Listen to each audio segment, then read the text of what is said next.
Hi, I'm Dean. I rent in the suburbs, but I want to grow my own food. Without the backyard space or permission to grow conventionally in the ground, I'm instead growing in a corner of my garage all year round using a 3D printer and hydroponics. The top two rows are strawberries that have now been in the system for 6 weeks and they're growing well. I've taken one of the pots off so you can get an idea of what they look like and how the root structure is looking. So the root ball is looking good, everything's white and healthy, growing quite well, so I'm happy with that. I also haven't had any issues with the roots clogging up the drain to the pots. So I think my system of, if you can see it, I think my system of making the kind of drain spine in the pots has worked quite well. The pot just clips back onto the wall, which makes that pretty easy. As for the 4 mini cos lettuces that I didn't do a good job of like rooting them or seeding them properly when I put them into the system. So they're a bit flimsy.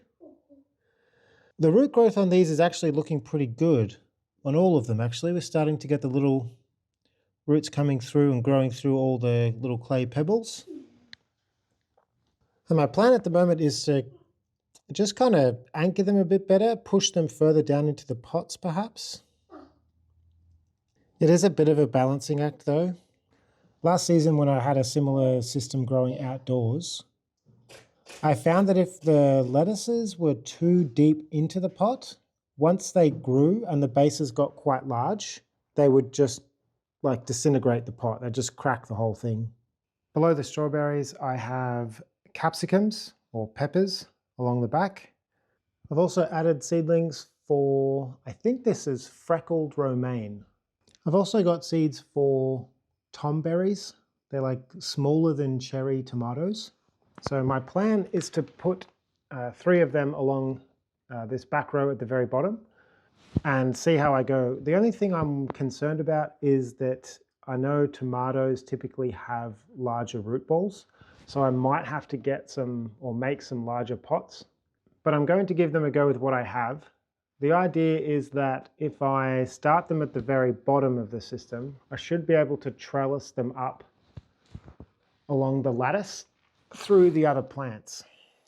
As for the remaining couple of pots along the bottom, I'm going to add sugar snap peas and do the same thing and just trellis them up through the lettuces.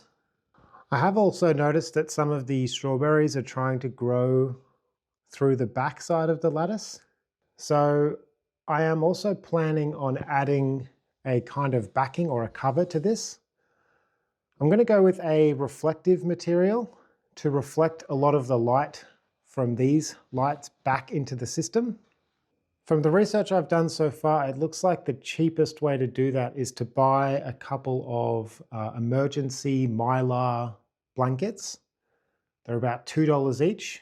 I think I'll need 2 or 3 of them to wrap the entire outside of this bay. And then that should increase my light levels significantly or even make it so I need fewer lights. I am really happy with how all this is growing though, especially the strawberries. Like some of these larger ones are just getting like almost out of control. They're growing really well. And now that it looks like I'll be filling up this system with strawberries, lettuces, a couple of capsicums, some tomatoes or tomberries and sugar snap peas, I'm thinking of adding another bay next to it, moving all that wood, using what I can for a couple of projects, making some space, and then putting effectively another complete system next to it. And then finally, at some point, I will likely also be setting up some kind of air circulation, probably just a couple of little computer fans, especially once I get the second bay set up. Getting some kind of air movement or airflow through this whole system I think could be quite beneficial, especially for the lettuces. If the lettuces don't get a lot of wind, they grow very soft. They don't turn out as crunchy as you would expect.